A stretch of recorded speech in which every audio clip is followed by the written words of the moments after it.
എല്ലാ പ്രിയപ്പെട്ടവർക്കും നമസ്കാരം. ഡോക്ടർ പി വിജയൻ സാർ എഴുതിയ കോടീശ്വരനാകാം മനഃശക്തിയിലൂടെ എന്ന പുസ്തകത്തിലെ 2-ാം അധ്യായത്തിൽ നിന്നാണ് ഇന്ന് ചിന്തിക്കുവാനായിട്ട് ആഗ്രഹിക്കുന്നത്. 2-ാം അധ്യായത്തിൻ്റെ ഹെഡിങ് കൊടുത്തിരിക്കുന്നത് ധനവും ആത്മീയതയും എന്നുള്ളൊരു വിഷയത്തെക്കുറിച്ചാണ്. അപ്പോൾ നമ്മുടെ എല്ലാ മനസ്സിലുള്ള ഒരു വലിയ ചിന്തയാണ് ധനസമ്പാദനവും ആത്മീയതയും ഒന്നിച്ചു പോകുമോ എന്നുള്ളൊരു ചോദ്യം നമ്മുടെ മനസ്സിലേക്ക് കടന്നു വരാറായിട്ടുണ്ട്. അപ്പോൾ പണസമ്പാദനം ആവശ്യമാണ്, അതോടൊപ്പം തന്നെ ആത്മീയതയും നമ്മുടെ ജീവിതത്തിൽ ആവശ്യമാണ്. അപ്പോൾ ഇത് രണ്ടും കൂടെ എങ്ങനെ യോജിച്ച് മുമ്പോട്ട് പോകും എന്നുള്ളൊരു വലിയ ചിന്തയാണ് ഈ 2-ാം അധ്യായത്തിൽ വെച്ചിരിക്കുന്നത്. നമ്മുടെ എല്ലാം ജീവിതത്തിൽ പണം ഒരു ഏറ്റവും പ്രധാനപ്പെട്ട ഒരു ഘടകമാണ് പണം എന്ന് പറയുന്നത്. പണമില്ലെങ്കിൽ നമുക്ക് പല കാര്യങ്ങളും ചെയ്യാനായിട്ട് സാധ്യമല്ല. അപ്പോൾ അതിനൊരു ഉദാഹരണം പറഞ്ഞു കഴിഞ്ഞാൽ, ചില ദിവസങ്ങൾക്ക് മുമ്പ് എനിക്ക് ശാരീരികമായി അല്പം അസ്വസ്ഥതയുണ്ടായി.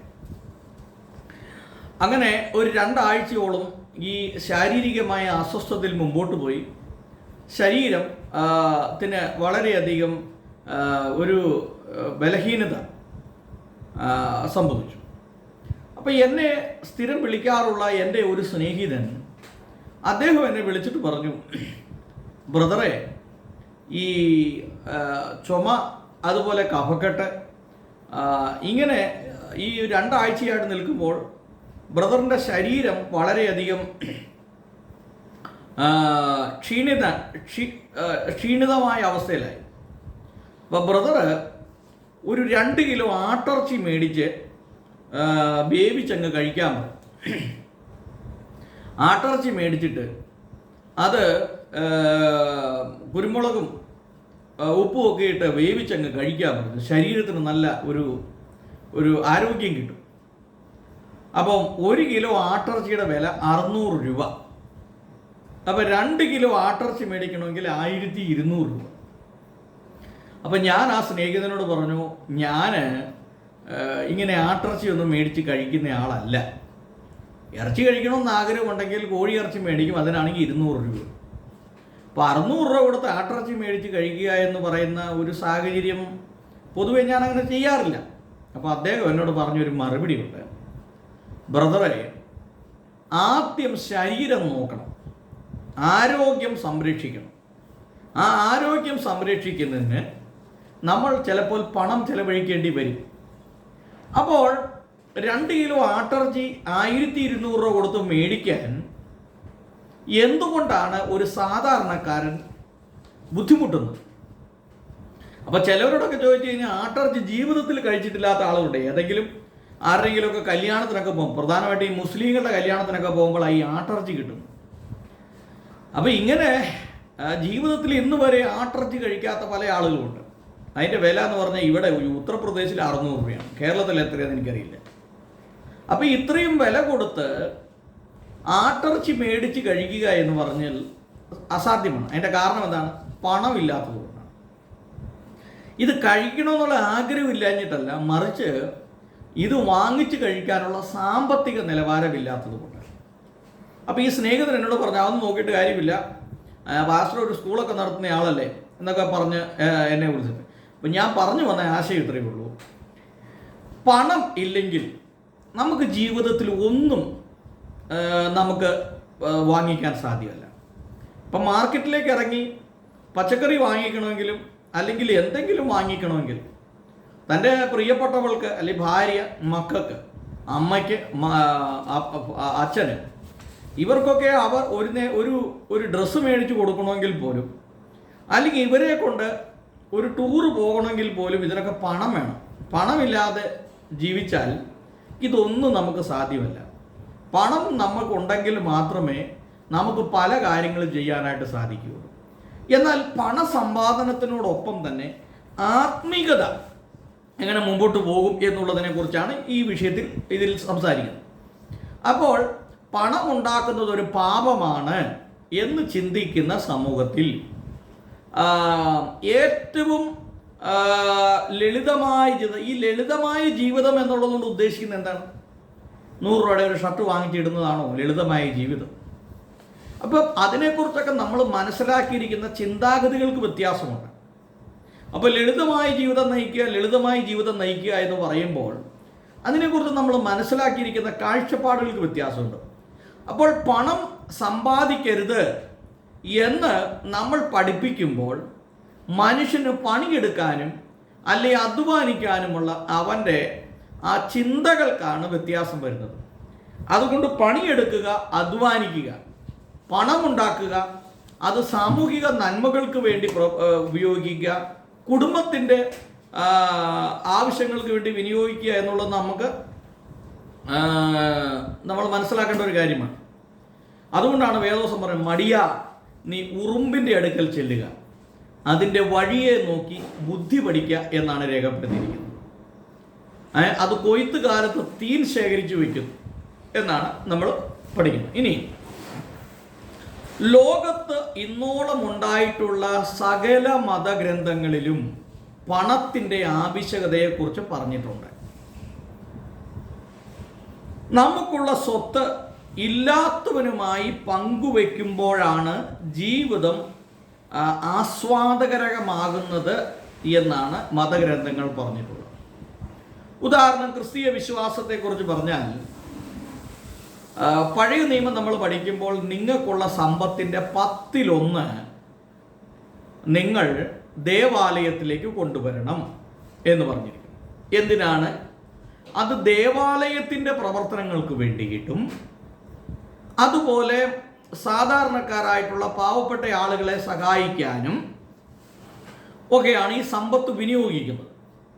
അപ്പോൾ 1000 രൂപ ഒരു ദിവസം വരുമാനമുള്ളവൻ 100 രൂപ അവൻ സമ്പാദ്യമായിട്ട് പള്ളിയിലേക്ക് കൊണ്ടുവരുന്നു. 1,00,000 രൂപ സമ്പാദ്യമുള്ളവൻ 10,000 രൂപ കൊടുക്കുന്നു. 10 ലക്ഷം രൂപ സമ്പാദ്യമുള്ളവൻ 1,00,000 രൂപ കൊടുക്കുന്നു. അപ്പോൾ ഇതെന്താണ്? സാമൂഹിക നന്മകൾക്ക് വേണ്ടിയും അതുപോലെ ദേവാലയ ശുശ്രൂഷകൾക്ക് വേണ്ടിയുമാണ് ഇത് ഉപയോഗിക്കുന്നത്. അതുകൊണ്ട് സമ്പത്തിനെ കുറിച്ച് എല്ലാ മതങ്ങളും കൃത്യമായി പറഞ്ഞിട്ടുണ്ട്. ഇവിടെ ഹിന്ദു മതത്തിൽ പറഞ്ഞിരിക്കുന്നു എന്ന് വിജയൻ സാർ രേഖപ്പെടുത്തിയിരിക്കുകയാണ്. ധർമ്മം, അർത്ഥം എന്ന് പറയുന്ന ധനം, കാമം, മോക്ഷം എന്നീ പുരുഷാർത്ഥങ്ങൾ ജീവിതമെന്ന കളരിയിലെ 4 തൂണുകളാണ് എന്ന് പറയുന്നു. അതായത് ധർമ്മം, അർത്ഥം എന്ന് പറയുമ്പോൾ ഉദ്ദേശം ധനം എന്നാണ്. കാമം, മോക്ഷം, ഇത് മനുഷ്യ ജീവിതത്തിൻ്റെ 4 തൂണുകളാണ് എന്ന് ഇവിടെ പറഞ്ഞിരിക്കുകയാണ്. ധാർമ്മികമായ മാർഗങ്ങളിലൂടെ ജീവസന്ധാരണത്തിനുള്ള അർത്ഥം, അതായത് ധനം സമ്പാദിക്കണം. അധികമാകുന്ന ധനം ധാർമ്മിക ആവശ്യങ്ങൾക്ക് വിനിയോഗിക്കുകയും വേണം. മോക്ഷത്തിനെന്ന നിലയിൽ ബന്ധനങ്ങളിൽ നിന്ന് മോചനം പ്രാപിക്കുന്നതിന് വേണ്ടിയാണ് ഇതൊക്കെ ഉപയോഗിക്കുന്നത്. ധർമ്മത്തിൻ്റെയും മോക്ഷത്തിൻ്റെയും അഭാവം മനുഷ്യനെ മൃഗീയതയിലേക്ക് വലിച്ചു താഴ്ത്തും. അപ്പം ദാനധർമ്മങ്ങൾ കൊടുക്കണം, അതോടൊപ്പം മോക്ഷത്തെക്കുറിച്ച് ചിന്തിക്കണം. ശരീരത്തിന് ഒരു മോക്ഷമുണ്ടാവണം, അല്ലേ? ആത്മാവിന് മോക്ഷം ലഭിക്കണം. അപ്പം എന്താണെന്ന് ചോദിച്ചു കഴിഞ്ഞാൽ ഇതിൻ്റെയൊക്കെ അടിസ്ഥാന ഘടകം ധർമ്മം അനുഷ്ഠിച്ചുകൊണ്ട് ധനം സമ്പാദിക്കുക, അതിലൂടെ മാനസികവും ശാരീരികവുമായ ഇച്ഛകൾ സബലീകരിക്കുക എന്നുള്ളത്. അപ്പോൾ പണം കൊണ്ട് എന്ത് ഇച്ഛകളാണ് സബലീകരിക്കുന്നത്? അപ്പോൾ ഞാൻ ഒരു കാലത്ത് പണം സമ്പാദിക്കുന്നതിനെക്കുറിച്ച് പല ചിന്തകളിലൂടെ കടന്നു പോയിട്ടുള്ളൊരു വ്യക്തിയാണ്. അതായത് ഇന്ന് ഞാൻ ഈ ഉപയോഗിക്കുന്ന ഈ വാച്ച്, ഇത് ഞാൻ വാങ്ങിച്ചിട്ട് ഏതാണ്ട് എൻ്റെ ഓർമ്മ ശരിയാണെങ്കിൽ ഒരു 6 വർഷമായി. അതായത് സ്വന്തമായിട്ട് ഒരു നല്ല വാച്ച് ഞാൻ വാങ്ങിക്കുന്നല്ല എന്ന് പറഞ്ഞാൽ, അതായത് ഈ ഒരു വാച്ച് വാങ്ങിക്കുന്നത് 6 വർഷങ്ങൾക്ക് മുമ്പാണ്. അതായത് എൻ്റെ വിവാഹ സമയത്ത് എനിക്ക് സ്വന്തമായി ഒരു വാച്ചില്ലായിരുന്നു. ഞാൻ എൻ്റെ ഒരു ബന്ധുക്കാരൻ്റെ വാച്ച് വാങ്ങിച്ച് വായ്പയായിട്ട് വാങ്ങിച്ച് കെട്ടിയിട്ടാണ് കല്യാണം നടന്നത്. അപ്പം എന്താണ് എനിക്ക് സ്വന്തമായി ഒരു വാച്ചില്ലാതെ വന്നത്? ഇനി അതിലേറെ രസകരമായ ഒരു കാര്യം എന്ന് പറഞ്ഞാൽ 2004 മെയ് 13 എൻ്റെ കല്യാണം നടക്കുന്നത്. ആ കല്യാണത്തിന് ഞാൻ ഉപയോഗിച്ചത് ഒരു പഴയ പാൻറ്റിട്ടാണ് ഞാൻ വിവാഹം കഴിച്ചത്. അപ്പോൾ എന്താണ് എനിക്കൊരു നല്ല പാൻറ്റ് വാങ്ങിക്കാനില്ലാത്തത്, പൈസ ഇല്ലാത്തതെന്നാണ്.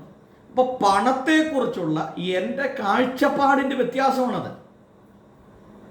അപ്പോൾ ഒരാൾ ഒരു സുവിശേഷകനായാൽ അവൻ പിന്നെ പണിയെടുക്കാൻ പാടില്ല എന്നുള്ള ഒരു തെറ്റായ ധാരണ, ഒരു അബദ്ധ ധാരണ, അവൻ ജോലി ചെയ്യാൻ പാടില്ല, പണിയെടുക്കാൻ പാടില്ല എന്നുള്ള ഒരു അബദ്ധ ധാരണ മനുഷ്യൻ്റെ മനസ്സിലേക്ക് കടന്നുകൂടി. ഇതാണ് ഏറ്റവും പ്രധാനപ്പെട്ട ഒരു കാര്യം.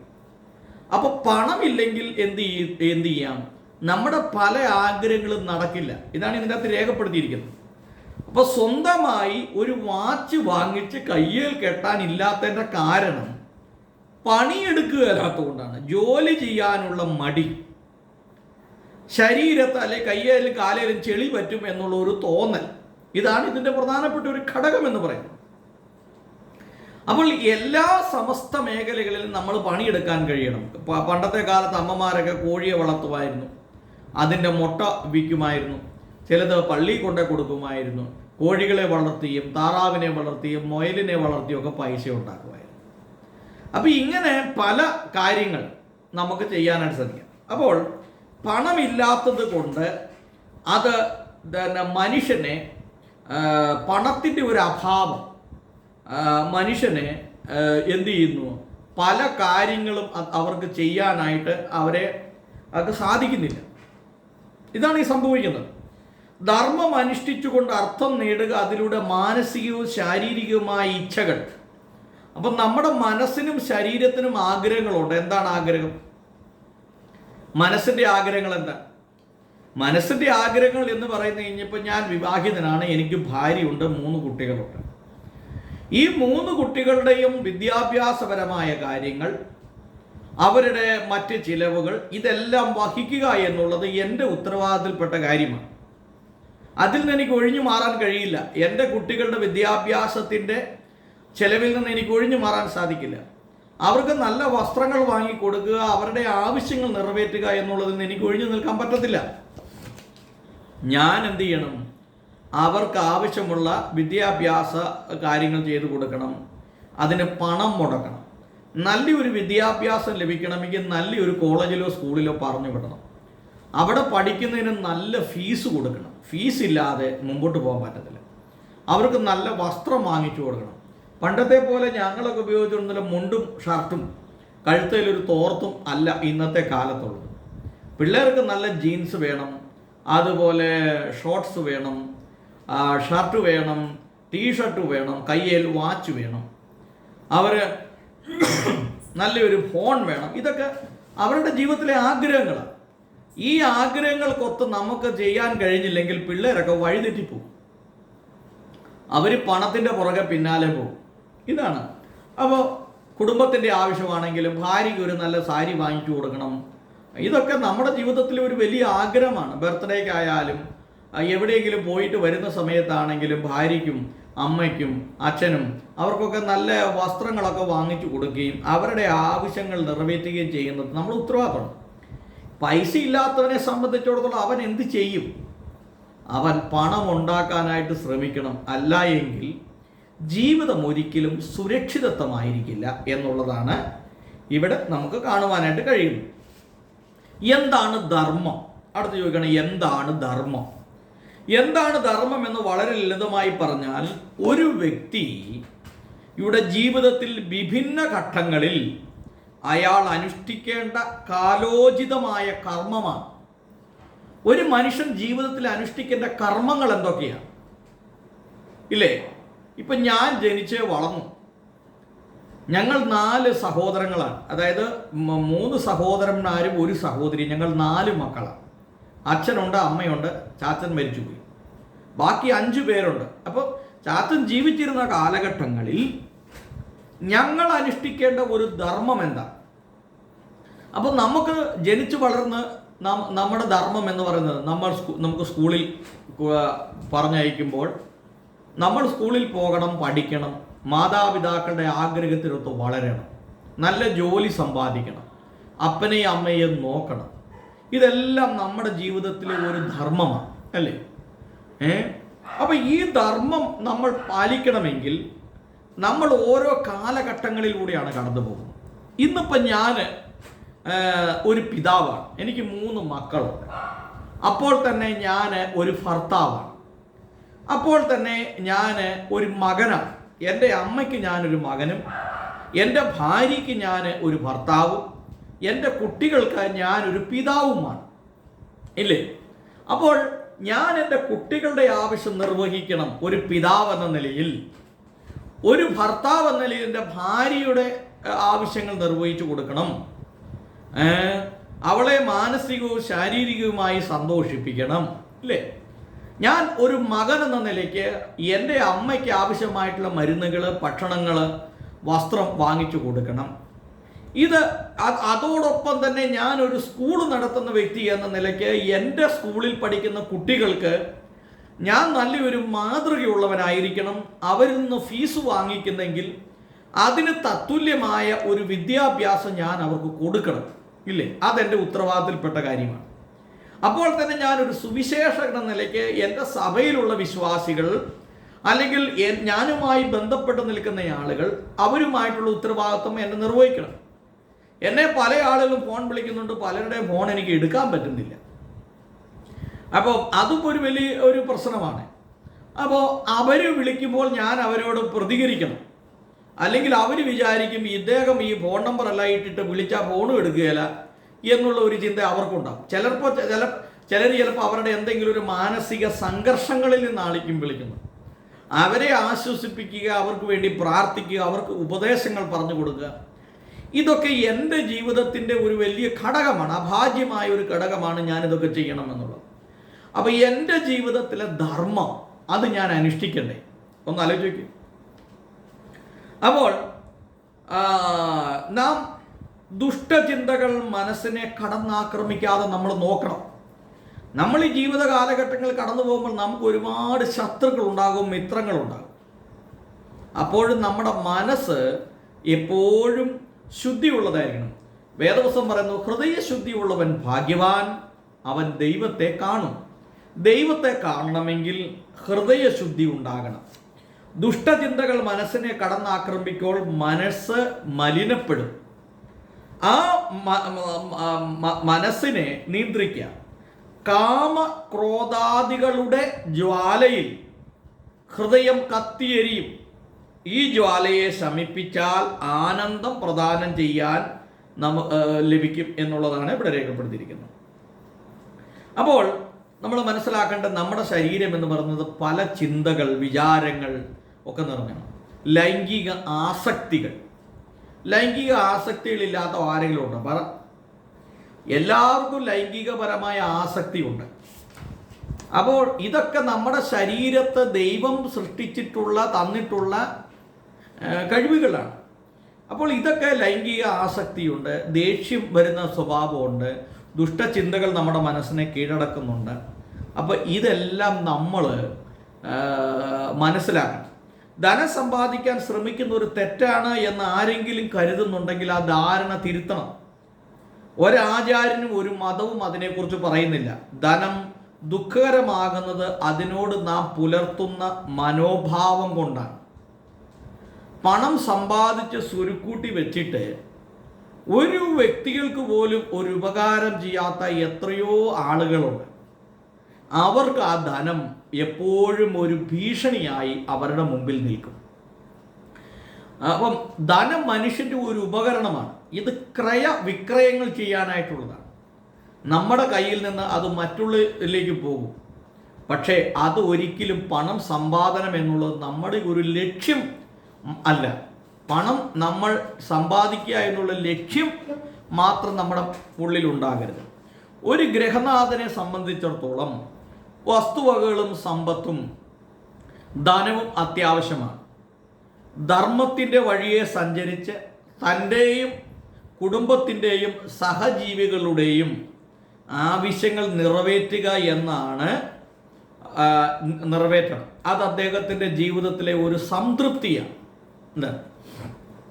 പണം സുരക്ഷിതത്വം നൽകുന്നു. കുടുംബാംഗങ്ങളുടെയും സമൂഹത്തിൻ്റെയും ലക്ഷ്യങ്ങളെ നിറവേറ്റാൻ ധനം ഉപയോഗിക്കുമ്പോഴാണ് ധർമ്മം നിവർത്തിക്കപ്പെടുന്നത്. കണ്ടോ? അപ്പോൾ കുടുംബങ്ങളുടെയും സമൂഹത്തിൻ്റെയും ലക്ഷ്യങ്ങളെ നിറവേറ്റാൻ വേണ്ടി ധനം ഉപയോഗിക്കണം. ആ ധനം ഉപയോഗിക്കുമ്പോഴാണ് ധർമ്മം നിവർത്തിക്കപ്പെടുന്നത്. ധനം വേണമെന്ന് ആഗ്രഹിക്കുന്നതും ധനത്തോട് ഒടുങ്ങാത്ത ആർത്തിയും വ്യത്യസ്തമാണ്. പണം ആവശ്യമാണ് എന്ന് ചിന്തിക്കുന്നതും പണത്തോടുള്ള ആർത്തിയും രണ്ടും രണ്ടാണ്. സ്വരുക്കൂട്ടിയ പണം സ്വന്തം ആവശ്യത്തിന് മാത്രമാണ് എന്ന് കരുതുന്നത് സ്വാർത്ഥതയാണ്. അപ്പോൾ ഞാൻ സമ്പാദിച്ചിട്ടുള്ള പണം, എൻ്റെ കയ്യിലുള്ള പണം, അത് എൻ്റെ ആവശ്യങ്ങൾക്ക് വേണ്ടി മാത്രമാണ് എന്ന് ഞാൻ ചിന്തിക്കുന്നത് തെറ്റാണ്. പണം എപ്പോഴും നമ്മൾ ക്രയവിക്രയം ചെയ്യാനായിട്ടുള്ളതാണ്. അത് കൊടുക്കാനും വാങ്ങിക്കാനുമുള്ളതാണ്. പണമില്ലാത്തവനെ കാണുമ്പോൾ, സാമ്പത്തികപരമായി ദാരിദ്ര്യം അനുഭവിക്കുന്ന ഒരു വ്യക്തിയെ കാണുമ്പോൾ അവന് കൊടുക്കുകയും അവനെ സഹായിക്കുകയും ചെയ്യുക എന്നുള്ളത് നമ്മുടെ ഒരു കർത്തവ്യമാണ്, ഉത്തരവാദിത്തമാണ്. കണ്ടോ? സമ്പാദ്യവും പണമൊക്കെ ഈശ്വരൻ്റെ ദാനമാണ്. നമ്മുടെ ജീവിതത്തിൽ ഏറ്റവും പ്രധാനപ്പെട്ടത് സുരക്ഷിതത്വമാണ്. അത് നേടാൻ നമ്മെ സഹായിക്കുന്നത് പണമാണ്. അപ്പോൾ നമ്മുടെ ജീവിതത്തിൽ സുരക്ഷിതത്വം ഉണ്ടാകണമെങ്കിൽ നമുക്ക് പണം ആവശ്യമാണ്. പണമുണ്ടെങ്കിൽ മാത്രമേ നമുക്കൊരു വീട്, ഒരു മനുഷ്യൻ്റെ ജീവിതത്തിൽ അവന് ആവശ്യമായ കാര്യങ്ങൾ എന്തൊക്കെയാണ്? അവനൊരു സുരക്ഷിതമായി പാർക്കാൻ ഒരു വീട് വേണം. വീടില്ലാത്ത എത്ര പേരുണ്ട്? ഒരുപാട് ആളുകളുണ്ട്. സ്വന്തമായി താമസിക്കാൻ ഒരു ഭവനമില്ലാത്തവരെ സംബന്ധിച്ചിടത്തോളം അവൻ സുരക്ഷിതനല്ല. കാരണം അവന് സ്വന്തമായി കയറിക്കിടക്കാൻ ഒരു വീടില്ലാത്തടത്തോളം കാലം അവൻ എപ്പോഴും ഒരു ദുഃഖം അവനെ അലട്ടിക്കൊണ്ടേയിരിക്കും. അവന് വീടില്ല. സുരക്ഷിതത്വം എന്ന് എല്ലാവർക്കും വേണ്ടതാണ്. സമ്പത്ത് നമുക്ക് സുരക്ഷിതത്വം തരുന്നു. ഒട്ടുമിക്ക ആളുകളുടെയും ചിന്തിക്കുന്നത് നേരെ തിരിച്ചാണ്. സമ്പത്തുണ്ടാകണമെങ്കിൽ എന്ത് വേണം? തൊഴിൽ വേണം, അല്ലെങ്കിൽ കച്ചവടം വേണം, കൃഷി വേണം. മറ്റ് ഏത് മാർഗങ്ങളിലൂടെയും ധനം സമ്പാദിക്കുക എന്നുള്ളത് നമുക്ക് ആവശ്യമാണ്. ധനമില്ലാത്ത ഒരു ലോകത്തെക്കുറിച്ച് നമുക്ക് ചിന്തിക്കുവാൻ സാധ്യമല്ല. ധനം നമുക്ക് സുരക്ഷിതത്തിന് പുറമേ ജീവിത സുഖവും സന്തോഷവും നൽകുന്നു. അപ്പോൾ ജീവിത സുഖവും സന്തോഷവും ലഭിക്കണമെങ്കിൽ പണം ആവശ്യമാണ്. പണമില്ലാതെ നമുക്ക് ജീവിതത്തിൽ സുഖം. അപ്പോൾ പണം മാത്രം കൊണ്ട് ജീവിത സുഖവും സന്തോഷവും ഉണ്ടാകും. അപ്പോൾ പണം നമ്മളെ സുരക്ഷിതത്വ ബോധം നൽകുന്നു എന്നാണ് ഈ പറഞ്ഞു വരുന്നത്. പണം സമ്പാദിക്കാനുള്ള ഏറ്റവും ബുദ്ധിപരമായ മാർഗം പണത്തെ തേടി പോകാതിരിക്കുക എന്നുള്ളതാണ്. വളരെ പ്രശസ്തമായ ഒരു കാര്യമാണ്. പണം നമ്മൾ സമ്പാദിക്കണമെങ്കിൽ ഒരിക്കലും പണത്തെ അന്വേഷിച്ച് നമ്മൾ പോകരുത്. നമ്മൾ ചെയ്യുന്ന പ്രവൃത്തി വൃത്തിയായി ചെയ്യുക. പണം ലഭിച്ചതിന് ശേഷം, അപ്പോൾ കഴിഞ്ഞ ദിവസം ഞാൻ ഒരു സ്ഥലത്ത് പോയി. ഒരു സ്നേഹിതൻ എന്നോട് പറഞ്ഞു, ഒരു സുവിശേഷൻ എന്നോട് പറഞ്ഞു, എനിക്കൊരു വണ്ടി വാങ്ങിക്കണം. അപ്പം ഞാൻ അദ്ദേഹത്തോട് പറഞ്ഞു, ഒരു വണ്ടി വാങ്ങിക്കേ. അപ്പോൾ അദ്ദേഹം പറഞ്ഞു, ബ്രദറെ, ഇപ്പോൾ വണ്ടി മേടിക്കാൻ പറ്റിയുള്ളൊരു സാമ്പത്തിക സാഹചര്യം ഇല്ല. ഞാൻ ചോദിച്ചു എന്താണ്?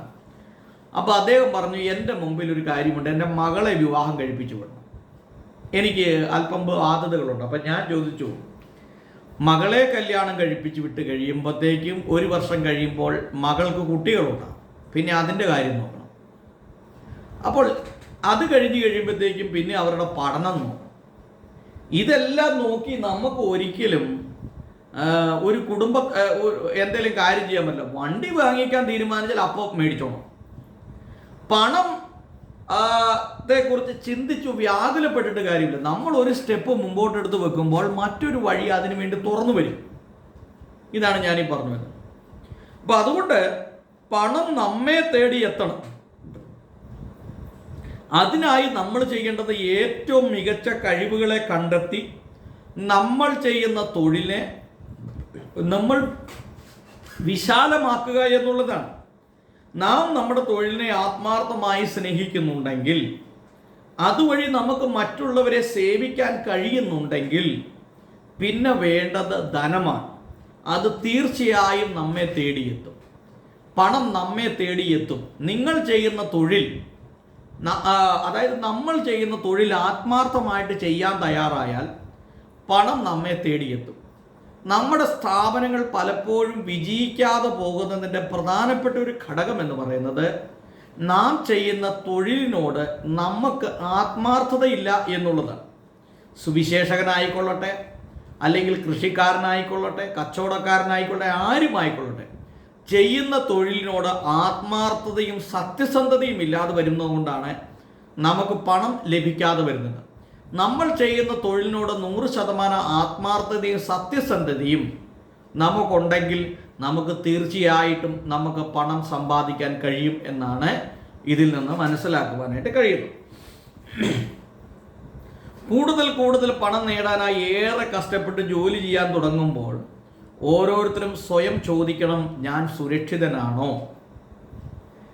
പണം ആവശ്യത്തിന് ലഭിച്ചു കഴിയുമ്പോൾ നമ്മുടെ മനസ്സിലേക്ക് വരുന്ന ചിന്ത എന്താണ്? ഇത് മതി എന്നുള്ളതിനെക്കുറിച്ച് ചിന്തിക്കുമ്പോൾ എൻ്റെ യഥാർത്ഥ ലക്ഷ്യത്തിലേക്ക് ഞാൻ എത്തിയോ എന്നുള്ളതാണ് ഞാൻ അടുത്ത് ചിന്തിക്കുന്നത്. അമിതമായ ഭൗതിക സൗകര്യങ്ങൾക്ക് വേണ്ടി അലയുന്നവന് പണത്തോട് ആർത്തി വർദ്ധിക്കും. അപ്പോൾ ജീവിതം മെച്ചപ്പെടുത്തണം എന്നാൽ പണത്തോടുള്ള ആർത്തി, ഞാൻ പല ആളുകളെ കണ്ടുള്ളൂ പണത്തോട് ഇത്രയും ആർത്തിയുള്ള മനുഷ്യർ. ജീവിതത്തിൽ എത്ര സമ്പത്തുണ്ടായാലും ആ പണത്തോട് അമിതമായ ആർത്തിയുള്ള ആളുകളെ കണ്ടിട്ടുണ്ട്. അത് നല്ലതല്ല. അത് നമ്മുടെ ജീവിതത്തിൻ്റെ മോക്ഷത്തെ തടയും എന്നാണ് പറഞ്ഞിരിക്കുന്നത്. നമ്മുടെ എല്ലാവരുടെയും ഒരു വിശ്വാസം എന്താ വെച്ചാൽ, നമ്മൾ ഒരു 60-70 വയസ്സ് 80 വയസ്സൊക്കെ ആകുമ്പോഴത്തേക്കും പിന്നെ നമ്മുടെ ജീവിതത്തിൻ്റെ എല്ലാ മോഹങ്ങളും മാറ്റിവെച്ച് മോക്ഷം പ്രാപിക്കുവാനായിട്ടുള്ള ഒരു പ്രവർത്തന ഘട്ടങ്ങളിലേക്കാണ് നമ്മൾ എത്തുന്നത്. മോക്ഷം പ്രാപിക്കുക. അപ്പോൾ അമിതമായ സമ്പത്തോടുള്ള ആർത്തി നമ്മുടെ മോക്ഷത്തെ തടയും. എത്ര സമ്പത്തുണ്ടെങ്കിലും ആ സമ്പത്ത് അത് നന്മയ്ക്കായി ഉപയോഗിക്കുക. ഇവിടെ എഴുതിയിരിക്കുകയാണ്, അമിതമായ ഭൗതിക സൗകര്യങ്ങൾക്ക് വേണ്ടി അലയുന്നവന് പണത്തോട് ആർത്തി വർദ്ധിക്കും, അത് മോക്ഷത്തെ തടയും. നമ്മുടെ സമ്പത്ത് ദാനധർമ്മങ്ങളോടുകൂടെ ഉപയോഗപ്പെടുത്തുമ്പോൾ ആത്മീക നേട്ടവും ഭൗതിക നേട്ടവും നമുക്ക് ലഭിക്കും. ഇതാണ് ഈ ലോകത്തെ ശ്രദ്ധയോടെ വീക്ഷിച്ചാൽ പണത്തിൻ്റെ ആവശ്യകത നമ്മൾക്ക് മനസ്സിലാകും. പ്രകൃതിയിലെല്ലാം ആവശ്യത്തിനുണ്ട്. ഈ യാഥാർത്ഥ്യം തിരിച്ചറിയാതെ ഇവ മോശമാണ് എന്ന് പറയുന്നു. ധനത്തെക്കുറിച്ച് ക്രിസ്തുമതം എന്താണ് പറഞ്ഞിരിക്കുന്നത് എന്നാണ് അടുത്ത രേഖപ്പെടുന്നത്. വിജയകരമായ ഒരു ജീവിതം നയിക്കുന്നതിന് ഓരോരുത്തരും ധനവാന്മാരായിരിക്കണമെന്ന് സൃഷ്ടാവ് ആഗ്രഹിക്കുന്നു. എങ്ങനെയാണ്? നല്ല മാർഗത്തിലൂടെ പണം സമ്പാദിക്കണം എന്ന് ഏതാണ്ട് 100ഓളം വചനങ്ങൾ ബൈബിളിൽ രേഖപ്പെടുത്തിയിട്ടുണ്ട്. ബൈബിളിൽ ഉടനീളം വിവരിക്കുന്നത് വിജയത്തിൻ്റെ കഥയാണ്. എന്താണ്? പണം ഉള്ളവരുടെ കാര്യങ്ങൾ ഇതിനകത്ത് രേഖപ്പെടുത്തിയിട്ടുണ്ട്. ഉദാഹരണം പറഞ്ഞാൽ, ദൈവഹിതമനുസരിച്ച് ജീവിച്ച് പണം സമ്പാദിച്ചിട്ടുള്ള ആളുകളെ വിവരിക്കുന്നു. അബ്രഹാം ധനവാനായിരുന്നു. ദൈവഹിതമനുസരിച്ച് ജീവിച്ചാണ് അബ്രഹാം പണം സമ്പാദിച്ചത്. ഇസഹാക്ക്, യാക്കോബ്, ജോസഫ്, ദാവീദ്, ശലോമോൻ, ഇയ്യോബ്, ഇവരെക്കുറിച്ചൊക്കെ നമ്മൾ പഠിക്കുമ്പോൾ അവരെല്ലാം അവരുടെ ജീവിതത്തിൽ കോടീശ്വരന്മാരായിരുന്നു. എങ്ങനെ? അവർ ദൈവിക കൽപ്പനകളെ അനുസരിച്ചും ദൈവത്തിന് വേണ്ടി ജീവിച്ചും അവർ ചെയ്യുന്ന ജോലികളെ അവർ വളരെ ആത്മാർത്ഥമായി ചെയ്തു. അവരാത്മാർത്ഥമായി ജോലി ചെയ്തതുകൊണ്ട് സൃഷ്ടാവായ ദൈവം അവരെ അനുഗ്രഹിച്ചു. അവർ സമ്പത്തുള്ളവരായി തീർന്നു. എന്നാൽ സമ്പത്തുള്ളവരായി തീർന്നപ്പോഴും ദൈവഹിതത്തിനോ ദൈവത്തോടോ അവർ ഒരിക്കലും മറുതരിച്ചിരുന്നില്ല എന്ന് നമ്മൾ കാണും. അതുമാത്രവുമല്ല, ഇയ്യോബിനെ സംബന്ധിച്ചിടത്തോളം ചില പരീക്ഷണങ്ങളിലൂടെ കടന്നുപോയപ്പോൾ തൻ്റെ സമ്പത്തെല്ലാം നഷ്ടപ്പെട്ടു എങ്കിലും അത് സൃഷ്ടാവ് തന്നതാണ്, സൃഷ്ടാവിനത് തിരിച്ചെടുക്കാനുള്ള അവകാശമുണ്ട് എന്ന് ഇയ്യോബ് വിശ്വസിച്ചു. ഇതാണ് മറ്റൊരു കാര്യം. അപ്പോൾ പണം ഉണ്ടാകുമ്പോൾ നമ്മൾ അമിതമായി സന്തോഷിക്കുകയും പണമില്ലാതെ വരുമ്പോൾ നമ്മൾ ദൈവത്തെ ദുഷിക്കുകയും പ്രാകുകയും ചെയ്യുന്നത് തെറ്റായ ഒരു പ്രവണതയാണ് എന്നാണ് നമുക്ക് മനസ്സിലാക്കാൻ കഴിയും.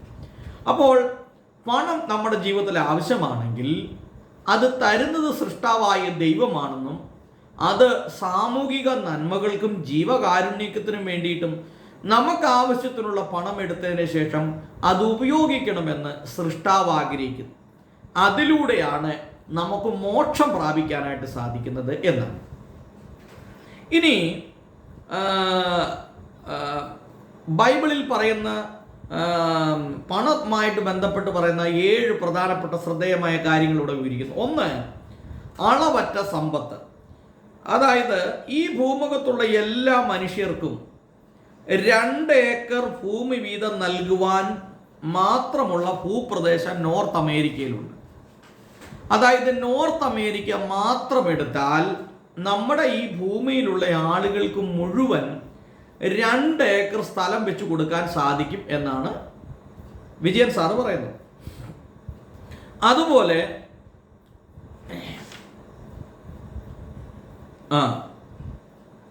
ലോകത്താകമാനമുള്ള സമ്പത്ത് വീതിച്ചു കൊടുത്താൽ, ഓരോരുത്തർക്കും വീതിച്ചു കൊടുത്താൽ ഏതാണ്ട് $70 ലക്ഷം അമേരിക്കൻ ഡോളർ ഒരാൾക്ക് ലഭിക്കും. വളരെ ശ്രദ്ധേയകരമായ ഒരു കാര്യമാണ്. ഒന്ന്, ഈ ലോകത്തിലുള്ള സകല മനുഷ്യർക്കും ഭൂമി വീതിച്ചു കൊടുക്കാൻ തയ്യാറായാൽ നോർത്ത് അമേരിക്ക മാത്രം എടുത്താൽ മതി, 2 ഏക്കർ ഭൂമി വെച്ച് കൊടുക്കാൻ പറ്റും. 70 ലക്ഷം അമേരിക്കൻ ഡോളർ ഒരാൾക്ക് ലഭിക്കും ഭൂമിയിലുള്ള സമ്പത്ത് മുഴുവൻ വീതിച്ചാൽ. ലോകത്താകമാനമുള്ള മരങ്ങൾ മുറിച്ചെടുത്താൽ 3000-ലധികം ചതുരശ്ര അടി വിസ്തീർണമുള്ള വീടുകൾ പണിയാൻ പറ്റും എന്നാണത്. അപ്പോൾ ഇത് പറയുന്ന ഇത്രേ ഉള്ളൂ, ദൈവത്തെക്കുറിച്ചും ദൈവത്തിൻ്റെ സൃഷ്ടിയെക്കുറിച്ചും വേണ്ടത്ര മനസ്സിലാക്കാത്തതാണ് മനുഷ്യന് പറ്റിയ പരാജയം. നമുക്കാവശ്യമുള്ള എല്ലാ കാര്യങ്ങളെയും ഈ ഭൂമിയിൽ ദൈവം തന്നിട്ടുണ്ട്. അത് വേദപുസ്തകം വളരെ വ്യക്തമായി രേഖപ്പെടുത്തിയുള്ള കാര്യമാണ്. സസ്യങ്ങൾ, അതാത് തരം വൃക്ഷങ്ങൾ, മൃഗങ്ങൾ, കാട്ടുമൃഗങ്ങൾ, ഫലഭൂയിഷ്ടമായിട്ടുള്ള സ്ഥലങ്ങൾ, ഫലങ്ങൾ എല്ലാം ദൈവം തന്നിട്ടുണ്ട്. അപ്പം ഇത് മനുഷ്യന് ദൈവം കൊടുത്ത ദാനമാണ്. അപ്പം ഇത് വേണ്ട രീതിയിൽ വിനിയോഗിച്ചാൽ ഈ ഭൂമിയിൽ ഒരിടത്തും ദാരിദ്ര്യം ഉണ്ടാകില്ല, ഒരു മനുഷ്യനും ദാരിദ്ര്യം ഉണ്ടാകില്ല, ആരും പട്ടിണി കിടക്കേണ്ടി വരില്ല. ഇനി ദൈവം സമൃദ്ധമായ ജീവൻ വാഗ്ദാനം ചെയ്യുന്നു. ബൈബിളിൽ പറയുന്ന സമ്പത്തുമായി ബന്ധപ്പെട്ട് പറയുന്ന 7 കാര്യങ്ങളാണ്. ഒന്ന്, അളവറ്റ സമ്പത്ത്. 2, ദൈവം സമൃദ്ധമായ ജീവിതം വാഗ്ദാനം ചെയ്യുന്നു. ഞാൻ വന്നത് അവർക്ക് ജീവൻ ഉണ്ടാകുവാനും അത് സമൃദ്ധിയായി ഉണ്ടാകുവാനുമാണ് എന്ന് കർത്താവ് പറയുന്നു. സമൃദ്ധിയുള്ള ജീവിതം നമുക്ക് അവകാശപ്പെട്ടതാണ്. അതിന് ആദ്യം വേണ്ട സ്വസ്ഥമായ ഒരു വാസസ്ഥലമാണ്. നമുക്ക് സമൃദ്ധമായി ജീവിക്കണമെങ്കിൽ എനിക്കും നിങ്ങൾക്കും വേണ്ടത് സ്വന്തമായി ഒരു ഭവനമാണ്. അപ്പോൾ സ്വന്തമായി ഭവനമില്ലാത്തവർ സ്വന്തമായി ഒരു ഭവനം പണിയുവാൻ പ്രവർത്തിക്കണം, പ്രാർത്ഥിക്കണം. 2, നമുക്ക് ആവശ്യമായ ഭക്ഷണം. 3, വസ്ത്രം. 4, സമയം.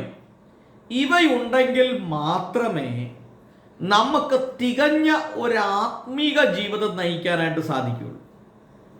അപ്പോൾ വീടില്ലെങ്കിൽ നമുക്കിപ്പോൾ പറയാം വാടകയ്ക്ക് താമസിക്കാം. പക്ഷേ ഭക്ഷണമില്ലെങ്കിൽ ജീവിക്കാൻ പറ്റുമോ?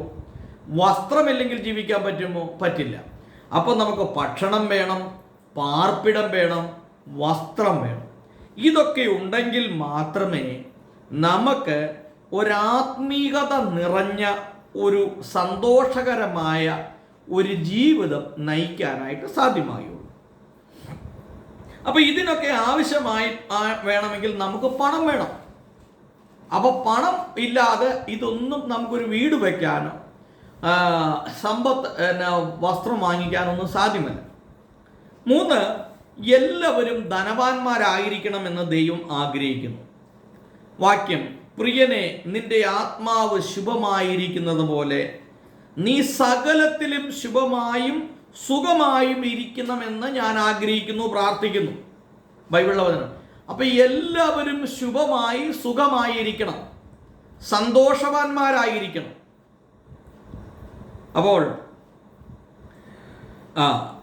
ശാരീരികവും ആത്മീകവുമായ ആരോഗ്യം, ധനവാൻ ആയിരിക്കുക എന്നുള്ളത് ഒരു പ്രധാനപ്പെട്ട ഘടകമാണ്. ഇപ്പൊ പണമുള്ളത് കൊണ്ട് മാത്രം ഒരു മനുഷ്യൻ ധനവാനാകുമോ? ഇല്ല, അവൻ ആരോഗ്യം വേണം, ഇല്ലേ? അപ്പോൾ പണം ഉണ്ടെങ്കിൽ നമുക്ക് പല കാര്യങ്ങൾ ചെയ്യാൻ സാധിക്കും. പക്ഷേ ആ പണത്തിൻ്റെ വിനിയോഗത്തിലാണ് അതിൻ്റെ പ്രാധാന്യം ഇരിക്കുന്നത്. അടുത്തത് 4, സമ്പാദ്യം വന്നു ചേരണമെങ്കിൽ ദൈവം ആഗ്രഹിച്ച വഴിയിലൂടെ ജീവിക്കുമ്പോൾ അബ്രഹാം സമ്പന്നനായി. അവരിലേക്ക് സമ്പത്ത് വന്നു ചേരുകയായിരുന്നു. അപ്പോൾ സമ്പത്ത് വന്നു ചേരണമെങ്കിൽ ദൈവീക വഴികളിലൂടെ നടക്കണം. കുലപാതകം ചെയ്യുന്ന ഒരു വ്യക്തിയെ സംബന്ധിച്ച് അവൻ്റെ മനസ്സ് അസ്വസ്ഥമാണ്. വ്യഭിചാരം ചെയ്യുന്ന ഒരു വ്യക്തിയെ സംബന്ധിച്ചിടത്തോളം അവൻ്റെ കുടുംബജീവിതം തകരും. മദ്യപാനം നടത്തുന്ന ഒരു വ്യക്തിയെ സംബന്ധിച്ചിടത്തോളം അവൻ്റെ കുടുംബത്തിലെ സ്വസ്ഥത നഷ്ടപ്പെടും. ഇതൊക്കെ ദൈവം ആഗ്രഹിക്കുന്ന കാര്യങ്ങളാണ്. അല്ല, വ്യഭിചാരം, വെറിക്കൂത്ത്, മദ്യപാനം, കൊള്ളരുതായ്മ, പിടിച്ചുപറി, മോഷണം, കുലപാതകം, ഇതൊക്കെ ദൈവം ആഗ്രഹിക്കുന്ന കാര്യങ്ങളല്ല. അപ്പം ഈ ദൈവം ആഗ്രഹിക്കാത്ത കാര്യങ്ങളിൽ ആ വഴികളിലൂടെ മനുഷ്യൻ നടക്കുമ്പോൾ മനുഷ്യൻ്റെ മനസ്സ് കലുഷിതമാണ്, മനുഷ്യൻ്റെ മനസ്സ് അസ്വസ്ഥമാണ്. ഇതാണ് ഇതിൻ്റെ അകത്ത് സംഭവം എന്ന് പറയുന്നത്. അപ്പോൾ നമ്മുടെ കർത്താവായ യേശു ക്രിസ്തു സമ്പന്നനായിരുന്നിട്ടും അവൻ്റെ ദാരിദ്ര്യത്തിൽ നിങ്ങൾ സമ്പന്നനാകേണ്ടതിന് നിങ്ങൾ നിമിത്തം ദരിദ്രനായി തീർന്ന കൃപകളെ അറിയുന്നുവല്ലോ. അപ്പോൾ നാം ആത്മീകമായും സമ്പന്നനായിരിക്കണം എന്ന് ദൈവം ആഗ്രഹിക്കുന്നു. ആത്മീക സമ്പന്നത ഉണ്ടാകുമ്പോൾ ഭൗതിക സമ്പന്നതയും നമ്മുടെ ജീവിതത്തിലേക്ക് കടന്നു വരും. ഇനി അടുത്ത, ദൈവത്തിൽ നിന്നാണ് സമ്പത്തും ധനവും ഉണ്ടാകുന്നത്. സമ്പത്ത് വരുന്ന ദൈവത്തിൽ നിന്നാണ്, അതല്ലാതെ മറ്റൊരു വഴിയില്ല. യാക്കോബ് പറയുന്നു, സഹോദരന്മാരെ, വഞ്ചിക്കപ്പെടരുത്. എല്ലാ ദാനവും തികഞ്ഞ വരങ്ങളും ഉയരത്തിൽ നിന്ന് വെളിച്ചത്തിൻ്റെ പിതാവിൽ നിന്ന് ഇറങ്ങി വരുന്നു. എല്ലാ ദാനങ്ങളും ഉയരത്തിൽ നിന്ന് വരുന്നു.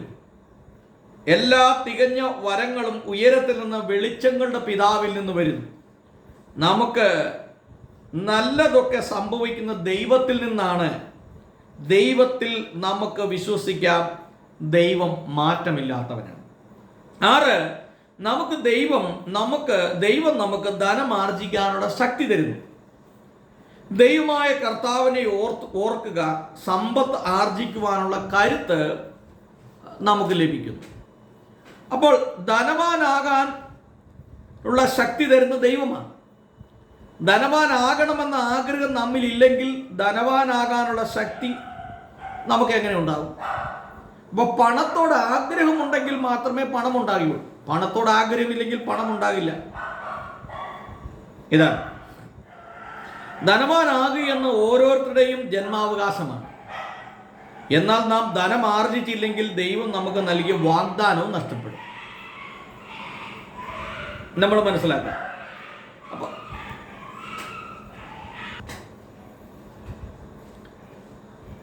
7, ദാരിദ്ര്യം ഒരിക്കലും ദൈവത്തിൽ നിന്നല്ല വരുന്നത്. പ്രബോധനം ത്യജിക്കുന്നവന് ദാരിദ്ര്യവും ലജ്ജയും വരും. ശാസന കൂട്ടാക്കുന്നവനോ ബഹുമാനം ലഭിക്കും. സദർശവാക്യം 13:18. എല്ലാം തികഞ്ഞവനാണ് താനെന്ന് തനിക്ക് ആരുടെയും ഉപദേശങ്ങൾ ആവശ്യമില്ല എന്നും കരുതുന്നവന് ലഭിക്കുന്നത് ദാരിദ്ര്യവും മാനഹാനിയുമായിരിക്കും. എന്താണ്? ഇപ്പോൾ ദൈവത്തിൻ്റെ വഴികളിലൂടെ നീങ്ങിയാൽ നമുക്ക് ധനം ഉണ്ടാക്കാൻ കഴിയും. അതിന് സത്യം എന്താണെന്നും സമ്പാദ്യം എന്താണ് എന്നും നമ്മൾ തിരിച്ചറിയണം. ധനവാനാകാനായിട്ട് യാതൊരു കുറുക്കുവഴിയുമില്ല. പണം ഉണ്ടാക്കണമെങ്കിൽ പണിയെടുക്കുക എന്ന് മാത്രമേ ഉള്ളൂ. ആ പണിയെടുക്കുമ്പോൾ ആ അധ്വാനത്തെ ദൈവം അനുഗ്രഹിക്കും. ദൈവം തരുന്നതാണ് ദാരിദ്ര്യമെങ്കിൽ നമ്മൾ ഒരിക്കലും അതിൻ്റെ നാണക്കേട്. അപ്പം ഒരു ഉദാഹരണം പറയാം, ദാരിദ്ര്യം ദൈവം തരുന്നതാണ്. ദാരിദ്ര്യം എങ്ങനെയാണ് ദൈവം തരുന്നത്? സമൃദ്ധിയായി ജീവിക്കുവാനായിട്ടാണ് ദൈവാഗ്രഹം. ദാരിദ്ര്യം വരുന്നത് പണിയെടുക്കാത്തതുകൊണ്ടാണ്. അപ്പോൾ പണിയെടുക്കാതെ മക്കളെ പട്ടിണിക്കിട്ട് വളർത്തുന്ന ഒരാളെ സംബന്ധിച്ചിടത്തോളം അവൻ ദൈവത്തിന് വേണ്ടിയാണ് ജീവിച്ചത് എന്ന് പറയുന്നത് ഭയങ്കര തെറ്റായ ഒരു കാര്യമാണ്, അല്ലേ? മക്കള് ഭക്ഷണം ചോദിക്കുമ്പോൾ ഇല്ല, ഞാൻ ദാരിദ്ര്യമാണെന്ന് പറയുന്നത് എന്തൊരർത്ഥത്തിലാണ്? കേരളത്തിൽ ഒരു സുവിശേഷകനെ എനിക്കറിയാം, 23 ദിവസം പട്ടിണി കിടന്നിട്ട് അവസാനം പുള്ളി പറഞ്ഞു ഞാൻ ആത്മഹത്യ ചെയ്യാൻ പോവാന്ന് പറഞ്ഞു. നല്ല ആരോഗ്യമുള്ള ഒരു മനുഷ്യൻ, ഇദ്ദേഹത്തിന് പോയി ഒരു തൂമ്പാപ്പണിക്ക് പോയാലും ഇദ്ദേഹത്തിന് കുടുംബം പോറ്റാനുള്ള പൈസ കിട്ടില്ലേ? എന്തെല്ലാം പണിയുണ്ട്. ഒരു ഹോട്ടലിൽ പോയി പാത്രം കഴുകാൻ പോയാലും അത് വൈകുന്നേരമാകുമ്പോൾ 1000 രൂപ അല്ലെങ്കിൽ 600 രൂപ കൈ കിട്ടില്ലേ? പണിയെടുക്കാൻ മടിയുള്ളവനെ സംബന്ധിച്ചിടത്തോളം അവൻ എന്നും ദരിദ്രനായിട്ടേ ജീവിക്കുകയുള്ളൂ. അവൻ്റെ ദാരിദ്ര്യം ഒരിക്കലും വിട്ടുമാറുകയില്ല. അപ്പോൾ പണിയെടുക്കാൻ കഴിയണം. അത് പുരുഷന് ഈ പണിയെടുക്കാതെ വീട്ടിലിങ്ങനെ കുത്തിയിരുന്ന് കഴിയുമ്പോൾ ദുഷ്ടചിന്തകൾ നമ്മുടെ മനസ്സിലേക്ക് കടന്നു വരും. ഈ ദുഷ്ടചിന്തകൾ മനസ്സിലേക്ക് കടന്നു വരുമ്പോൾ അത് പ്രസംഗത്തിലൂടെ പ്രതിഫലിക്കും. പണിയെടുക്കുകയില്ലാത്തവനാണ് ഈ പ്രസംഗ സ്റ്റേജുകളിൽ കടന്ന് ഒരുപാട് കുറ്റവും നുണയും കെണിയും മറ്റുള്ളവരെ പരിഹസിക്കുകയും കളിയാക്കുന്നത്. പണിയെടുക്കുകയില്ല, മറ്റുള്ളവരെ പറ്റിച്ച് തീറ്റയും കഴിഞ്ഞിട്ടാണ് ഈ കുറ്റം പറഞ്ഞുകൊണ്ട് നടക്കുന്നത്. ഇനി അടുത്തത്, ധനവാനാകാനുള്ള ഒരു വഴി ബൈബിൾ പറയുന്നത് എന്താണ്? മത്തായിയുടെ സുവിശേഷം 7-ാം അധ്യായം 7-ാം വാക്യത്തിൽ പറയുന്നു, യാചിപ്പീൻ എന്നാൽ നിങ്ങൾക്ക് കിട്ടും, അന്വേഷിപ്പീൻ എന്നാൽ നിങ്ങൾ കണ്ടെത്തും, മുട്ടുവീൻ എന്നാൽ നിങ്ങൾക്ക് തുറന്ന് ലഭിക്കും. അപ്പോൾ യാചിക്കുക, അന്വേഷിക്കുക, അപ്പോൾ നമുക്ക് കണ്ടെത്താനായിട്ട് സാധിക്കും. അപ്പോൾ ഇനി വേദപുസ്തകത്തിൽ പറഞ്ഞിരിക്കുന്ന ഒരു ഉപമ ഇവിടെ രേഖപ്പെടുത്തിയിട്ടുണ്ട്, താലന്തുകളുടെ ഉപമ. ഇപ്പോൾ ഒരു മനുഷ്യൻ, അതായത് ഒരു യജമാനൻ ഒരു ദൂരദേശത്തേക്ക് യാത്ര പോകുന്നതിന് മുമ്പ് തൻ്റെ ദാസന്മാരെ വിളിച്ച് ഒരാൾക്ക് 10 പണം, ഒരാൾക്ക് 5 പണം, അല്ലെങ്കിൽ 10 സ്വർണ്ണ നാണയം, ഒരാൾക്ക് 5 സ്വർണ്ണ നാണയം കൊടുത്തിട്ട് ഒരാൾക്ക് 1 കൊടുത്തതിന് ശേഷം ദൂരദേശത്തേക്ക് യാത്രയായി. ചില നാളുകൾ കഴിഞ്ഞതിന് ശേഷം മടങ്ങി വന്ന് തൻ്റെ ദാസന്മാർക്ക് കൊടുത്ത പണത്തിൻ്റെ കണക്ക് ചോദിച്ചു. ഒരാൾ വന്നിട്ട് പറഞ്ഞു, യജമാനനെ 10 പണം നീ എനിക്ക് തന്നു, അതായത് 10 സ്വർണ്ണ നാണയം തന്നു, ഞാനത് 10ഉം കൂടെ സമ്പാദിച്ചിരിക്കുന്നു. 5 കൊടുത്തവൻ പറഞ്ഞു, ഞാൻ 5ഉം കൂടെ സമ്പാദിച്ചിരിക്കുന്നു. 1 കൊടുത്തവൻ പറഞ്ഞു, ഞാൻ അത് വിനിയോഗിച്ചില്ല. ഇതാണ് പറയുന്നത്. യജമാനനെ അങ്ങ് കർശനക്കാരനാണെന്ന് എനിക്കറിയാമായിരുന്നു. വിതയ്ക്കാത്തത് കൊയ്യുന്നവനും പതിരില്ലാതെ ശേഖരിക്കുന്നവനുമാണ് അങ്ങ്. അതുകൊണ്ട് ഭയമായിരുന്നതിനാൽ അങ്ങ് തന്ന ധനം കുഴികുത്തി ഒളിപ്പിച്ചു വെച്ചു എന്ന് പറഞ്ഞു. അപ്പോൾ അത് വിനിയോഗിക്കാത്തവനെ കുറിച്ച് ദൈവം പറഞ്ഞു, കൊള്ളരുതാത്തവനും മടിയനുമായവനെ, എൻ്റെ ധനം പണ ഇടപാടുകളിൽ നീ നിക്ഷേപിച്ചിരുന്നെങ്കിൽ പലിശയെങ്കിലും ലഭിക്കുമായിരുന്നു. യജമാനൻ തൻ്റെ ദാസന്മാരെ ആജ്ഞാപിച്ചു, അവരിൽ നിന്ന് ആ പണം വാങ്ങി 10 സ്വർണ്ണ നാണയം കൊടുത്തവന് കൊടുക്കാൻ. അപ്പോൾ ഇതിൻ്റെ അർത്ഥം, ഒരു ടാലന്റ് ദൈവം ഒരു മനുഷ്യന് തന്നിരിക്കുകയാണ്. അത് ഉപയോഗിക്കാത്തവനെ ദൈവം ആ ടാലന്റ് തിരിച്ചെടുക്കുന്നു. അത് പണത്തിൻ്റെ കാര്യത്തിൽ മാത്രമല്ല. സാജു തോമസ് എന്ന ഞാൻ ഇവിടെ ഇരുന്നു കൊണ്ട് ഇങ്ങനെ വീഡിയോ ചെയ്യുന്നു. എൻ്റെ വീഡിയോ ചിലർ കാണുന്നു, ചിലർ കാണുന്നില്ല. പക്ഷേ എനിക്ക് ദൈവം തന്നിരിക്കുന്ന ഒരു ടാലന്റ് എന്ന് പറയുന്നത് പഠിപ്പിക്കാനുള്ളൊരു കഴിവ്. ഞാനത് വിനിയോഗിക്കുക എന്നുള്ളതാണ് ദൈവം എന്നെക്കുറിച്ച് ആഗ്രഹിക്കുന്നത്. അതുപോലെ ഓരോരുത്തർക്ക് ദൈവം തന്നിട്ടുള്ള ടാലന്റുകളെ വിനിയോഗിക്കാൻ കഴിയണം, അല്ലെങ്കിൽ നമ്മുടെ ജീവിതത്തിൽ പരാജയപ്പെടും. ആ ടാലന്റുകളെ ദൈവം തിരിച്ചെടുക്കും. ഇതാണ് മനസ്സിലായി. ഇനി വലിയ സ്വപ്നങ്ങൾ കാണുക എന്നുള്ളത് നമ്മുടെ ജീവിതത്തിൽ ഒരു വലിയ കാര്യമാണ്. ഇനി ഈ അധ്യായത്തിൻ്റെ അവസാനം പറഞ്ഞിരിക്കുന്നു 9 സമ്പത്തുകളെ കുറിച്ചും കൂടെ പറഞ്ഞ് ഞാൻ അവസാനിപ്പിക്കാൻ ആഗ്രഹിക്കുന്നു. എന്താണ് സമ്പത്ത്? ഇവിടെ 9 പ്രകാരത്തിലുള്ള സമ്പത്തുകളെ കുറിച്ച് പറയുന്നു. ഇതിലേതെങ്കിലും നിങ്ങൾക്കുണ്ടായിരിക്കും, ഇല്ല എങ്കിൽ അത് ആർജിക്കാൻ ശ്രമിക്കുക. ഒന്ന്, ഒരു വ്യക്തിയുടെ ഉള്ളിലെ സമ്പത്ത്, ഇച്ഛാശക്തി, വിജയിക്കണമെന്ന ആഗ്രഹം, ജീവിത ലക്ഷ്യം, ആത്മീയത, ജ്ഞാനം, ഇതൊക്കെ ഒരു സമ്പത്താണ്. ഇച്ഛാശക്തി, വിജയിക്കണമെന്ന നിരന്തരമായ ആഗ്രഹം, ജീവിതത്തിലെ ഒരു ലക്ഷ്യം. എന്താണ് നിങ്ങളുടെ ജീവിതത്തിൻ്റെ വിജയത്തിൻ്റെ ആഗ്രഹം? നിങ്ങൾക്ക് എന്തായി തീരണം എന്നാണ് ആഗ്രഹിക്കുന്നത്? നിങ്ങൾ എന്താണ് നിങ്ങൾ ഭാവിയിൽ പദ്ധതി ഇടുന്നത്? എന്താണ് നിങ്ങളുടെ ഭാവി പദ്ധതി? അത് എന്താണ് നിങ്ങളുടെ ജീവിത ലക്ഷ്യം? ജീവിത വിജയം എന്താണ്? ജീവിതത്തിൻ്റെ ലക്ഷ്യം എന്താണ്? അത് നമ്മൾ തിരിച്ചറിയണം. ജീവിതത്തിന് ലക്ഷ്യമുണ്ടെങ്കിൽ വിജയിക്കണമെന്ന ആഗ്രഹമുണ്ടാകും. വിജയിക്കണമെന്ന ആഗ്രഹം ഉണ്ടാകുമ്പോൾ നാനാഭാഗത്തു നിന്നുള്ള ശത്രുക്കൾ ഉണ്ടാകും. ആ ശത്രുക്കളെയെല്ലാം ഓവർകം ചെയ്തുകൊണ്ട് നാം ജീവിത വിജയത്തിലേക്ക് നമ്മൾ കുതിക്കണം. 2, ആരോഗ്യം എന്നുള്ളത് നമ്മുടെ ഒരു സമ്പത്താണ്. രോഗമില്ലാത്ത അവസ്ഥ, ഊർജ്ജസ്വലവും പ്രസരിപ്പുള്ള ജീവിതം, ഇത് നമ്മുടെ ഒരു സമ്പത്താണ്. 3, ബന്ധങ്ങളുടെ സമ്പത്ത്, നല്ല കുടുംബബന്ധം, ഭാര്യയും ഭർത്താവുമായി നല്ലൊരു ബന്ധമുണ്ടായിരിക്കണം. ഭാര്യയും ഭർത്താവും കൂട്ടുകാരെ പോലെ ആയിരിക്കണം. അതാണ്. എന്ത് കാര്യങ്ങളും തുറന്നു പറയാനും നല്ല ഒരു സുഹൃത്ത് ബന്ധം സ്ഥാപിച്ചെടുക്കണം ഭാര്യയുമായിട്ട്. ഭാര്യയും ഭർത്താവിനും ഒളിഞ്ഞും തെളിഞ്ഞുമായ ഒരു രഹസ്യങ്ങളും ഉണ്ടാകരുത്. പരസംഗം, അന്യ പുരുഷ ബന്ധം, അന്യ സ്ത്രീ ബന്ധം ഒരിക്കലും ഉണ്ടാകാൻ പാടില്ല ഒരു കുടുംബജീവിതം. ഭാര്യയും ഭർത്താവും എപ്പോഴും പരസ്പരം സ്നേഹത്തിൽ ജീവിക്കണം.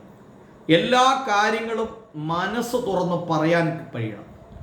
ഒരു കൂട്ടുകാരെ പോലെ അങ്ങോട്ടും ഇങ്ങോട്ടും കാര്യങ്ങൾ പറയാനും പക്വതപരമായ ഒരു ജീവിതം നയിക്കാനും കഴിയണം. ദൃഢമായ സുഹൃത്ത് ബന്ധങ്ങൾ നമുക്കുണ്ടായിരിക്കണം. നമ്മളെ സ്നേഹിക്കുന്നവരും നമ്മളെ വിശ്വസിക്കുന്നവരുമായിട്ടുള്ള ഒരു സുഹൃത്തുക്കൾ വലയം നമുക്കുണ്ടായിരിക്കണം. അപ്പോൾ സ്വാഭാവിക സവിശേഷത എന്ന ഒരു സമ്പത്ത്, മൂല്യങ്ങളും വ്യക്തിത്വവും സത്യസന്ധതയും ധൈര്യവും സമ്പത്താണ്. തൊഴിലെന്ന സമ്പത്ത്, അധികാരവും കഴിവും അംഗീകാരവും കാര്യക്ഷമതയും സ്വാധീനവും എല്ലാം സമ്പത്താണ്. സാമ്പത്തിക സമ്പത്ത്, വീട്, കാറ്, ഭൂസ്വത്ത്, ബാങ്ക് ബാലൻസ്, നിക്ഷേപങ്ങൾ മുതലായവ. ബുദ്ധി, അറിവ്, മനസ്സ്, വിദ്യാഭ്യാസം, ബുദ്ധിശക്തി, അനുഭവജ്ഞാനം, മനഃശക്തി, ഭാവന, ഇവയെല്ലാം വലിയൊരു സമ്പത്താണ്. സാമൂഹികവും സാംസ്കാരികവുമായ സമ്പത്ത്, സമൂഹത്തിന് വേണ്ടി ചെയ്യുന്ന നന്മകളും രാജ്യത്തിന് നൽകുന്ന നികുതിയും മറ്റുള്ളവരെ വിജയത്തിലേക്ക് എത്തിക്കാൻ സഹായകരമായ സംഭാവനകളും എല്ലാ സമ്പത്താണ്. വ്യക്തി എന്ന നിലയിൽ സൃഷ്ടാവിനെ ഓർക്കുക. നൂറുകണക്കിന് വർഷങ്ങൾക്ക് മുമ്പ് മരിച്ചുപോയവരുടെ നന്മ പ്രവൃത്തികളുടെ ഫലം ഇപ്പോഴും അനുഭവിക്കുന്നുണ്ട്. അതുകൊണ്ട് വ്യക്തി എന്ന നിലയിൽ നമ്മൾ നമ്മുടെ സൃഷ്ടാവിനെ ഓർക്കുന്നതോടൊപ്പം നമ്മുടെ മുൻകാലങ്ങളിൽ മരണപ്പെട്ടുപോയ ആളുകൾ ചെയ്ത അവരുടെ ത്യാഗോജ്വലപരമായ പ്രവർത്തനങ്ങളെ ഓർക്കുക. ഇതാണ് ഈ 2-ാം അധ്യായത്തിൽ പറഞ്ഞിരിക്കുന്നത്. അപ്പോൾ പ്രധാനമായിട്ടും ഇതിൻ്റെ അകത്ത് പറഞ്ഞിരിക്കുന്ന ഒരു കാര്യം കൂടെ എടുത്തു പറയാൻ ആഗ്രഹിക്കുകയാണ്. സമ്പത്ത് നമുക്ക് ആവശ്യമാണ്. സമ്പത്തില്ലാതെ ജീവിക്കാൻ പറ്റത്തില്ല. നിങ്ങളുടെ ആഗ്രഹത്തിനൊത്ത, എൻ്റെ ആഗ്രഹത്തിനൊത്ത എനിക്ക് ജീവിക്കണമെങ്കിൽ എനിക്ക് ആവശ്യമായ പണം ആവശ്യമാണ്. പണം നമുക്ക് ദൈവം തരുന്നതാണ്. അത് ദൈവത്തിൻ്റെ ദാനമാണ്. പണത്തെ അന്വേഷിച്ച് ഒരിക്കലും നമ്മൾ അതിൻ്റെ പുറകെ പോകരുത്. നമ്മൾ ചെയ്യുന്ന ജോലി നമ്മൾ വൃത്തിയായി ചെയ്യുക എന്നുള്ളത്. നമ്മൾ ജോലി ചെയ്യാനായിട്ട് തുടങ്ങിക്കഴിയുമ്പോൾ, നമ്മൾ അധ്വാനിക്കാൻ തുടങ്ങുമ്പോൾ ദൈവം നമുക്ക് പ്രതിഫലം തരും എന്നുള്ളതാണ് ഇതിൽ നിന്ന് മനസ്സിലാക്കുന്നത്. അതുകൊണ്ട് എന്നെ കേൾക്കുന്ന പ്രിയ സ്നേഹിതന്മാരെ, സാമ്പത്തിക കടബാധ്യതകൾ കൊണ്ട് ആത്മഹത്യ ചെയ്യാൻ തയ്യാറായിട്ടുള്ള പലരുമുണ്ട്. ജീവിതത്തിൽ ഒരിക്കലും പരാജയപ്പെടരുത്. ലോകം വിശാലമാണ്. നമ്മുടെ മുമ്പിൽ ഒരുപാട് കാര്യങ്ങളുണ്ട്. അതൊക്കെ നമ്മൾ കണ്ടെത്താൻ കഴിയണം. നല്ല ആരോഗ്യപരമായ ഒരു കുടുംബജീവിതം, നല്ല ഭാര്യ ഭർത്തൃ ബന്ധം, ഈ ഉള്ളപ്പോഴും ഇല്ലായ്മയിലും നമ്മളെ ചേർത്ത് പിടിക്കുന്ന ഒരു ഭാര്യ, ഒരു ഭർത്താവ്, ഇതാണ് ഒരു കുടുംബത്തിൻ്റെ അടിസ്ഥാനം എന്ന് പറയുന്നത്. ഏത് പ്രതിസന്ധികളിലൂടെ കടന്നു പോകുമ്പോഴും നമ്മുടെ കുടുംബജീവിതം എപ്പോഴും ദൃഢമായിരിക്കണം. ഭാര്യ ഭർത്തൃ ബന്ധം എപ്പോഴും സൗഹൃദപരമായിരിക്കണം. അത് സ്നേഹത്തിൽ അധിഷ്ഠിതമായിരിക്കണം. ഭർത്താവിനും ഭാര്യയ്ക്കും അറിയാത്ത ഒരു രഹസ്യങ്ങളും ഉണ്ടാകാൻ പാടില്ല. പരസ്പരം പരപുരുഷ പരസ്ത്രീ ബന്ധത്തിൽ ഏർപ്പെടരുത്. അത് നമ്മളെ എപ്പോഴും മാനസികമായ സംഘർഷത്തിൽ എത്തിക്കും. ഭയം നമ്മുടെ ഉള്ളിലുണ്ടാകും. പേടിയും ഭയവും നമ്മെ ഭരിക്കും. ഇതാണ് നമ്മൾ മനസ്സിലാക്കണം. അതുകൊണ്ട് ഈ 2-ാം അധ്യായം നിങ്ങൾ ചിന്തിക്കണം, കേൾക്കണം, പഠിക്കണം, മനസ്സിലാക്കണം എന്ന് ഓർമ്മപ്പെടുത്തിക്കൊണ്ട് 3-ാമത്തെ അധ്യായത്തിലേക്ക് കടക്കുവാനായിട്ട് ആഗ്രഹിക്കുകയാണ്. 3-ാമത്തെ അധ്യായത്തിൽ രേഖപ്പെടുത്തിയിട്ടുള്ളത് സമ്പത്തിലേക്കുള്ള ആദ്യ ചുവടുവെപ്പ് എന്നുള്ളതാണ്. സമ്പത്തിലേക്ക്. അപ്പോൾ അതുകൊണ്ട് നിങ്ങൾ ഇത് കേൾക്കുകയും ഇത് മാക്സിമം നിങ്ങൾ ഇതിൽ പറഞ്ഞിരിക്കുന്ന കാര്യങ്ങളെ ശ്രദ്ധാപൂർവ്വം വീക്ഷിക്കണം എന്ന് ഓർമ്മപ്പെടുത്തിക്കൊണ്ട് നിർത്തുന്നു.